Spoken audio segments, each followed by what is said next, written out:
তো এখনই আসলাম, তা তুমি কোথায় যাচ্ছ? মিম বলল আমি মেডিকেল যাচ্ছি।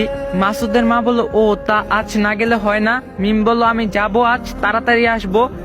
মাসুদের মা বলল আচ্ছা তাহলে যাও। এরপর মিম যখনই সেখান থেকে চলে যাবে তখনই মিমের মা মিমকে বলে রাফি কেন বা আজ তাড়াতাড়ি অফিসে গেল আর সকালে নাস্তাও করেনি? মিম অবাক হয়ে বলল কেন? মিমের মা বলল তা তো জানি না, তা ওর শরীরটা আবার খারাপ নাকি? মিম বলল জানি না তো। এরপর মিম মেডিকেলে চলে যায় আর মাসুদের মা মিমের মাকে বলে ছেলে মেয়ে তো দুজনেই বড় হয়েছে, তা এখন ওদের বিয়েটা দেওয়া যায়।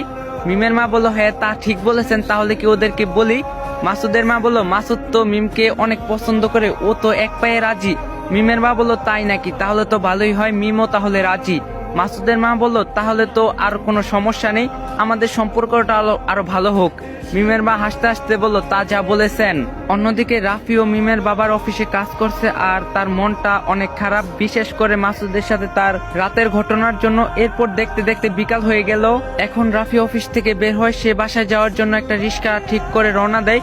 এদিকে মিমও মেডিকেল থেকে বাড়ি যাওয়ার জন্য গাড়ি করে বাসায় ফিরছে। হঠাৎ মিমের গাড়ি রিক্সার সাথে ধাক্কা খাওয়ার আগে ড্রাইভার জোরে ব্রেক দেয়। তারপর মিম গাড়ির জানালা দিয়ে দেখলো যে রিক্সায় রাফি বসে আছে। তারপর সে গাড়ি থেকে নেমে রাফির কাছে গিয়ে বলল আপনি কোথায় যাচ্ছেন? রাফি বলল আপনাদের বাড়ি স্যার, আর কোথায় যাব? মিম বলল চলেন আজ আমি আপনার সাথে যাব।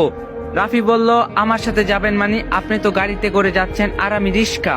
মিম বলল আমি আপনার সাথে রিক্সা করে যাব। রাফি বলল তা কি করে হয়, আপনি গাড়িতে করে যান। মিম বলল আমি কিন্তু এত কথা বলা পছন্দ করি না, আমি আপনার সাথে যাব মানে আপনার সাথেই যাব। আমি বললাম ঠিক আছে রিক্সায় উঠুন। তারপর মিম ড্রাইভারকে গাড়ি দিয়ে যেতে বলে রাফির সাথে রিক্সায় ওঠে। রিক্সায় ওঠার পর রাফি একটু পাশে সরে যায় আর মিম সেখানে বসে রাফিকে বলে আপনি আজ নাস্তা না করে কেন বাসা থেকে এসেছেন? রাফি বলল এমনিই।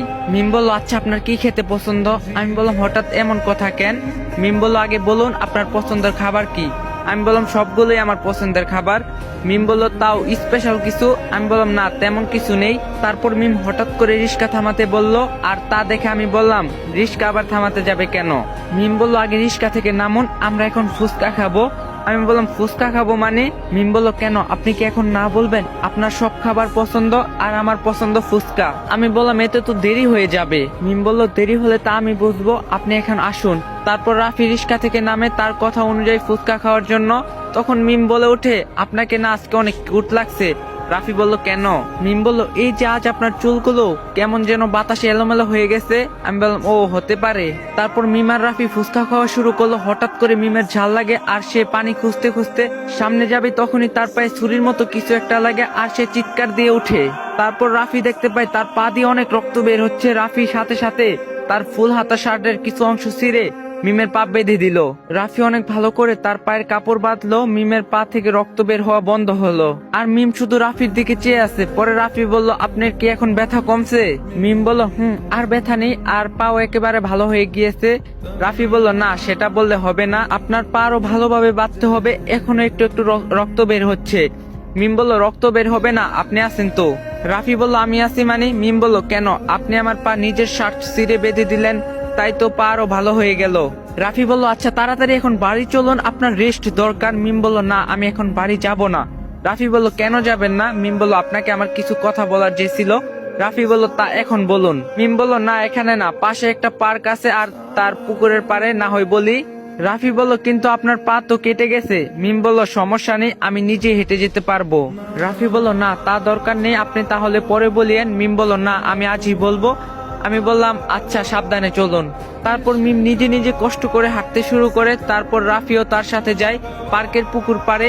মিম যেই না পার্কে যায় তখনই বলে থামুন এখানেই বসি। রাফি বলল আচ্ছা। পরে রাফি আর মিম পার্কের পুকুরের পাড়ে বসলো। রাফি বলে এখন বলুন কি বলবেন? মিম বলল আমি যা বলবো তার কিন্তু সব সঠিক উত্তর দিবেন। রাফি বলল আচ্ছা আগে বলুন। মিম বলল আপনি কি ঋতুকে এখনো ভালোবাসেন, যার জন্য আপনি 8 বছর জেল খাটছেন? এ কথা শুনে রাফি অবাক হয়ে গেল। মিম তাকে হঠাৎ করে এ কথা জিজ্ঞাসা কেন করছে? তখন রাফি বলে কেন? মিম বলল না বলুন আগে। রাফি বলল জানি না। মিম বলল আপনাকে আজ বলতেই হবে, আপনি কি তাকে এখনো ভালোবাসেন? রাফি বলল হয়তো বা না, এখন হয়তো আর সে আমার নেই। মিম বলল সত্যি ভালোবাসেন না তো? রাফি বলল বললাম তো হয়তো না। মিম বলল তাহলে আপনার মনে আর কারোর জন্য জায়গা নেই তো? রাফি বলল আপনি আছে এগুলো কেন বলছেন? মিম বলল কারণ আমি তোমাকে অনেক বেশি ভালোবাসি Rafi, I love you Rafi. এ কথা শুনে রাফি পুরো আকাশ থেকে পড়ে। রাফি বলল আপনি এসব কি বলছেন, আপনি পাগল হলেন নাকি? মিম বলল হ্যাঁ আমি পাগল হয়েছি, আর আমি তোমাকে নিজের করে পেতে চাই। রাফি বলে এটা কখনোই সম্ভব না। মিম বলে কেন সম্ভব নয়? প্রথম দিন তোমাকে টেনে দেখছি তখনই তোমার প্রতি আমার ভালো লাগা কাজ করে, আর যখন তুমি আমার এত কাছে থাকতে শুরু করলে তখন আমি আর চাই না তোমাকে হারাতে। রাফি বলল এটা কখনোই হবে না, কারণ আপনারা অনেক বড় লোক, আর আপনি আমার সম্পর্কে কি জানেন? মিম বলল তোমার সম্পর্কে আমার কিছু জানার দরকার নেই, শুধু জানি আমি তোমাকে ভালোবাসি আর তোমারও আমাকে ভালোবাসতে হবে। রাফি বলল আমি জানি আপনি আমার জন্য অনেক কিছু করছেন, যার ঋণ আমি হয়তো কোনোদিনও শোধ করতে পারবো না, কিন্তু তাই বলে আমি আপনাকে ভালোবাসতে পারবো না। মিম বলল কেন তুমি পারবে না? আমাকে একটু বুঝার চেষ্টা করো তুমি। রাফি বলল আমি কি বুঝবো, আমার আপনার সাথে যায় না, কোথায় আপনি আর কোথায় আমি। মিম বলল প্লিজ রাফি তুমি আমার বুঝার চেষ্টা করো, আমি তোমায় ছাড়া বাঁচবো না। রাফি বলল আপনি আমাকে মাফ করবেন, আমি আপনাকে ভালোবাসতে পারবো না। এই কথা বলে রাফি সেখান থেকে যেই না চলে যাবে তখনই মিম আবারও বলে, মিম বলল তুমি যদি আমায় ভালো না বাসো তাহলে তুমি কারো হতে পারবে না। তারপর মিম রাফিকে ছেড়েই সেখান থেকে চলে গেল, আর মিম পরে নিজে নিজে তার বাড়িতে যাওয়ার জন্য রওনা দিল। কিন্তু রাফি সেখানে আরো কিছুক্ষণ সময় নীরব হয়ে বসে থাকলো, আর মিমের চলে যাওয়া দেখে অন্যদিকে মিমের মা আর মাসুদের মা বসে গল্প করছে। এদিকে রাত 9টার মতো বাজে। তখন মাসুদের মা বলে অনেক রাত তো হলো, মিম তো এখনো আসলো না। মিমের মা বলল ও তো প্রতিদিন সন্ধ্যার মধ্যে আসে, আজ কেন বা এখনো এলো না। তো গাইস যদি পার্ট 3 লাগে অবশ্যই কমেন্টে বলবেন, আর ভিডিওটা বেশি বেশি করে শেয়ার করে দিবেন, আর একটা লাইক দেওয়া যাবেন। চ্যানেলে নতুন না থাকলে চ্যানেলটা সাবস্ক্রাইব করে দেওয়া যাবেন। দেখা হবে নেক্সট ভিডিওতে। তো সবাই ভালো থাকবেন, সুস্থ থাকবেন, আল্লাহ হাফেজ।